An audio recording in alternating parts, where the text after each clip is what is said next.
So, there I was, discreetly taking up space in Mr. Johnson's algebra class. I played my role of Danny, the math whisperer, to perfection. "Beware of the dork side!" Cheers would echo through the corridors, a charming ensemble of the school's athletic elite, throwing around creativity like it was, well, out of style. "Oh, well done, Chad! How many brain cells did it take to conjure up that little gem?" Unbeknownst to them, I was more than just a triangle lover. By night, I was cracking a different kind of code. The city's underbelly. Now, don't let the glasses fool you. They were merely a tool in my masterful disguise. You see, after the last school bell rang, I'd shed my Clark Kent exterior and morph into the Raven. Quite an upgrade, don't you think? By moonlight, equations became blueprints, textbooks became strategy manuals. "Hey, klutz! Try not to trip over your own feet!" they'd say, sending my books flying. I'd reply with a grin. "Gee, thanks, guys! Have been meaning to rearrange my schedule." Their ignorance was a punchline that never got old. "Oh, look! Little Danny's shaking in his boots again." They'd tease. I'd chuckle. Oh, just thinking about the next episode of Game of Dorks, fellas. It was hilarious, their obliviousness. I was the one keeping their nightmares at bay, after all. One day, the classroom door swung open. In strolled Tommy T-Rex Rexler, our local legend of juvenile delinquency. Now, Tommy was a hoot.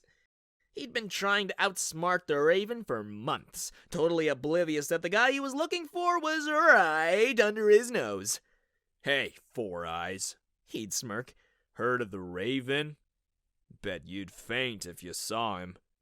I'd just reply, "Only if he's as scary as your mom, Tommy." And then came the piece de resistance, Tommy's daily show of domination. The whole school would gather around as Tommy unveiled his latest piece of stupidity. Oh, they loved it. As for me, well, I called it Thursday. "All hail Algebra King!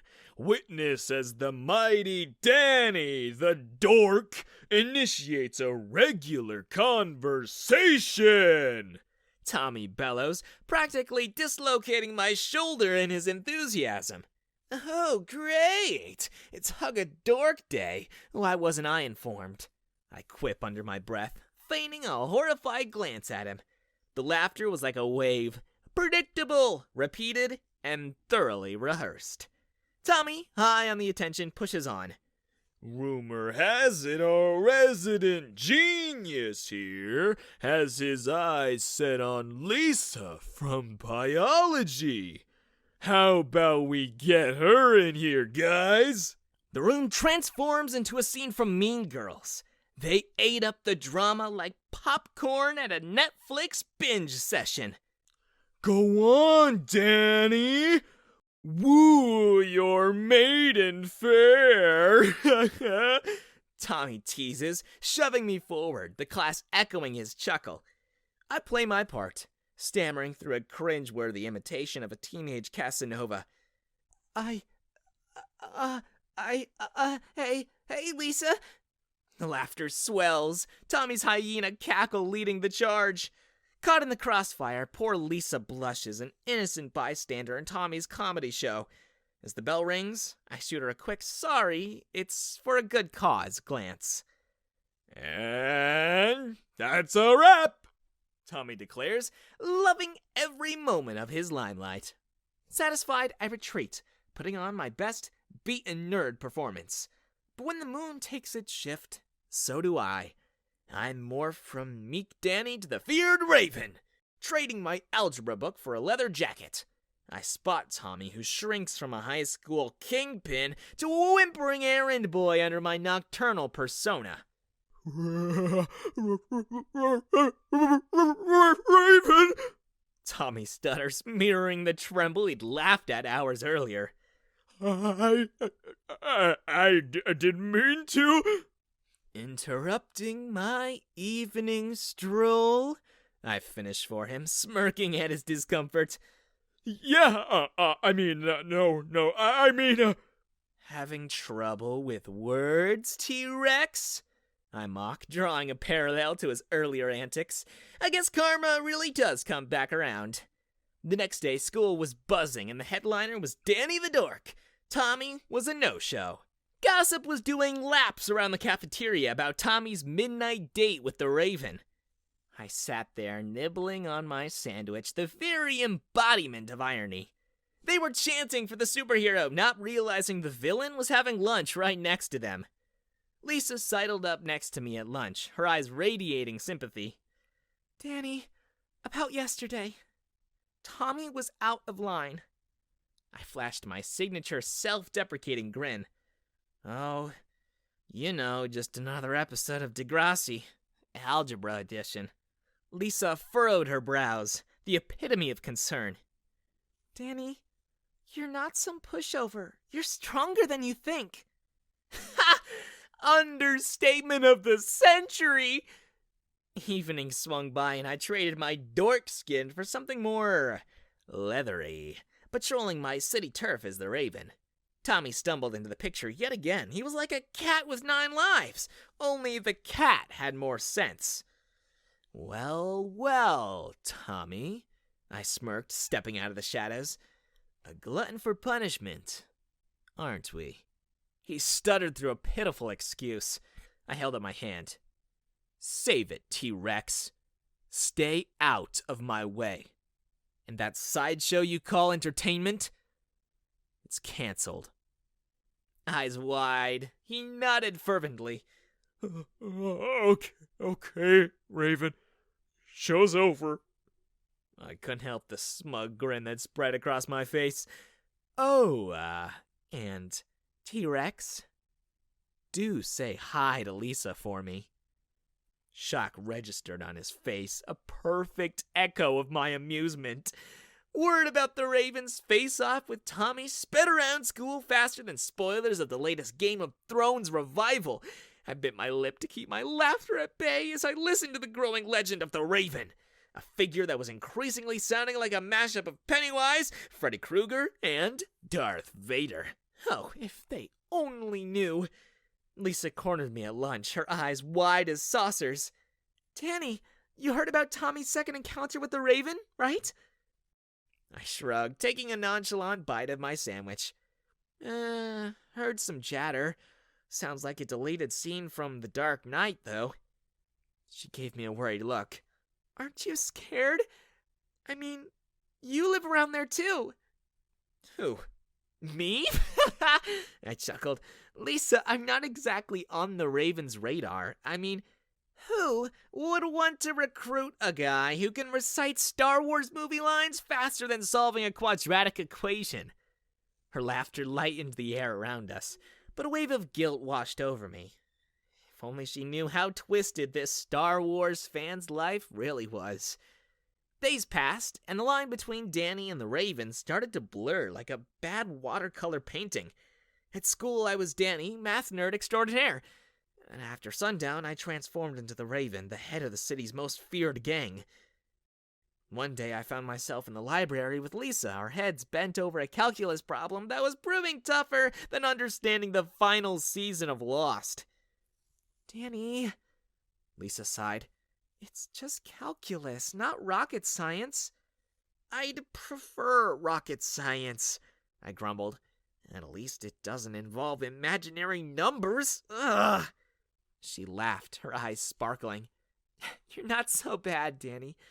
It's not like you're running a gang or anything." I choked on my laughter. Yeah. Right, me. Running a gang. Next you'll say I'm secretly Spider-Man or something." She joined in my laughter, blissfully unaware of the half-truth in our joke. Later that night, as the Raven, I was gearing up to face a new threat. A gang called the Cobras was trying to slither into our territory. It was time for another lesson in territorial boundaries. Amidst the tension and anticipation, I found my thoughts drifting back to Lisa's laughter. The double life was taking its toll. But I had a responsibility. A gang to lead. The showdown was a spectacle straight out of a Mad Max movie. The Ravens versus the Cobras. I stood at the front, the silence heavy. Clearing my throat, I addressed the challengers. "Who's the head honcho here?" I called out, my voice steady, echoing the bravado of a fast and furious race-off. A youngster about my age, looking like he'd just stepped out from an Outsiders rerun, swaggered forward. "That'd be me," he retorted, puffing up like a Thanksgiving turkey. "And who are you supposed to be?" "Just a local bird watcher," I replied, a hint of a smirk beneath my mask. "They call me the Raven." The blood drained from his face quicker than the final scene in a Saw movie. I couldn't help the chuckle escaping my lips. You're the Raven?" he stammered. "Live and in Technicolor," I confirmed, enjoying the moment. "Oh, I gotta get this," he muttered, sounding like a starstruck fanboy. One for the gram, eh?" I quipped. "You in school, too?" "You're kidding!" he spluttered, the thought apparently as outrageous as a Game of Thrones finale. "No joke. Just your regular high school student who moonlights as a gang leader," I said, shrugging nonchalantly. His laughter echoed in the alley. "Dude, that's the best thing I've heard since Friends Reunion!" "Glad you're entertained," I grinned, successfully diffusing the tension. The Cobras retreated faster than a Star Trek warp speed chase scene, leaving the victorious Ravens behind. The next day at school, whispers fluttered around like a new Harry Potter book release. The Ravens' exploits were the talk of the town. Students looked around in fear, completely oblivious that the protagonist of their ghost stories was right under their noses. Lisa sidled up to me at lunch, her eyes wide. "Danny, did you hear? The Raven and the Cobras had a showdown last night." I feigned surprise. "Wow, this Raven guy's got more sequels than John Wick." Her nod was serious. "Who in their right mind would run a gang?" Grinning, I said, "Guess we'll never know, Lisa." As I watched my classmates nervously laughing, I thought, if only they knew. Fast forward to a Friday night at the school dance. The gymnasium was pulsing like a Stranger Things upside-down rave. There I was, not as Danny the math whiz, but as Danny the Phantom, Gotham City's rogue. My crew mixed effortlessly among the student body, eyes sharp and alert like they were binge-watching Breaking Bad for hidden clues. In saunters Jenny, cheerleader and selfie queen, her red hair bouncing like she's in a L'Oreal commercial. "Hey, Danny," she beams, oblivious to the duality of my identity. "I thought you'd be binging the Office reruns at home." I shoot her a smirk. "Sometimes even Sheldon Cooper leaves his room, Jenny. Enjoy the dance." As she sashays away, Bulldog, my gang member who looks like a linebacker, leans in. "Boss, we got some party crashers." I nod, stealthily slipping into the night, transforming from Danny, the mild-mannered student, into Raven, the city's shadow guardian. Outside, it's a showdown straight out of West Side Story. My gang versus our rivals, Viper's crew, under the dim glow of the streetlights. Viper, looking like a villain from a 90s action flick, spots me. "The Raven decides to grace us with his presence." Quick as a quip, I retort, "Always here for my fans, Viper." The face-off was straight out of Scott Pilgrim. We were the underdogs, but not outplayed. Our strikes were swift, our movements fluid, leaving Viper and his crew retreating quicker than an embarrassing tweet. Just as I'm about to slip back into my role as Danny, a hand lands on my shoulder. I turn to find Lisa, her eyes wide like an OMG emoji. "Danny? You're the Raven?" I nod, shrugging. "Plot twist, right?" "But why, Danny?" She stammers, her voice a whisper. "Why lead a double life?" "Everyone has their own Spider-Man No Way Home, Lisa," I reply, a half smile on my face. "Some are just more elaborate." And with that, I stride back into the gym, ready to swap my secret identity for a dance floor. Amidst the pulsating music and spinning disco lights, I found Lisa, still flustered, but a hint of intrigue lighting up her eyes. "Danny?" she began, but I cut her off with a grin. "Dance with me, Lisa," I proposed, extending my hand out to her. For a moment, she hesitated. Then, shaking off her surprise, she placed her hand in mine. "You owe me an explanation, Raven." "Deal," I responded, pulling her close as we began to move with the music. But let's save the drama for after the dance. As we swayed to the rhythm, there was a palpable tension in the air. Here we are in the midst of a bustling dance floor, sharing a secret that could change everything. "You're not what I expected, Danny," Lisa confessed, her voice barely audible over the music. "The Raven, I mean, it's like finding out Neville Longbottom was the chosen one all along."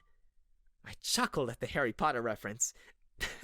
Well, the sorting hat would definitely place me in Gryffindor now. "Danny," she began, serious now. "Are you okay with all of this?" I pondered for a moment, my gaze drifting over her shoulder, taking in the normalcy around us.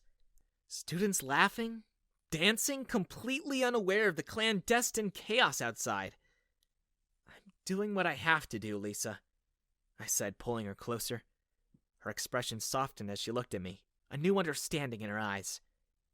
"I won't tell anyone, Danny. Your secret's safe with me." Her words, her acceptance, washed over me like a wave of relief. And in that moment, under the disco lights, I saw a new side to Lisa. A steadfast ally in my double life. "I don't know what's going to happen next," I admitted. She smiled at me, squeezing my hand. And as the music played on, I held her a little tighter, a hint of hope flickering amidst the uncertainty. Maybe, just maybe, I wasn't just Raven, the gang leader, or Danny the outcast. I was me. Finally.